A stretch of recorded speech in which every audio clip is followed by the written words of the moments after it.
Scripture this week is from John chapter 9, verse 2. His disciples asked him, "Rabbi, who sinned, this man or his parents, that he was born blind?" A common belief in Jewish culture was that calamity or suffering was the result of some great sin. But Christ used this man's suffering to teach us about faith and how to glorify God. We live in a fallen world where good behavior is not always rewarded and bad behavior is not always punished. Therefore, innocent people sometimes suffer. But if God took suffering away when we asked, we would worship him out of convenience or comfort, not out of love and devotion. Regardless of this reason for our suffering, Jesus has the power to help us deal with it. When you suffer from disease, tragedy, or disability, try not to ask, "Why did this happen to me?" or "What did I do that was wrong?" Instead, ask God to give you strength for the trial and a clearer perspective on what is happening. We understand that this is a very confusing time overshadowed by fear.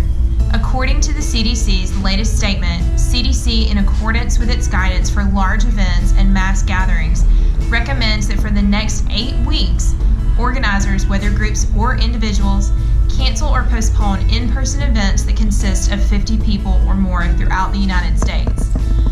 So, we are sad to say that this means we will not be able to have any of our regularly scheduled activities until our clergy and bishops direct us otherwise. Each one of us are all a part of the human family of God. As Bishop Michael Curry said last week, what affects some directly affects all indirectly. For a lot of teenagers, many of you feel overwhelmed during this time, as if your opinion and actions don't matter, but they do. You matter. Your prayers matter. How you respond to this current crisis matters.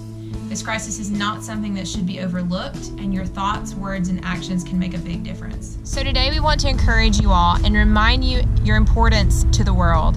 Take this encouragement and encourage someone else. Think of one person right now that you can encourage. Have the courage to call them or message them and let Christ's light be seen in you.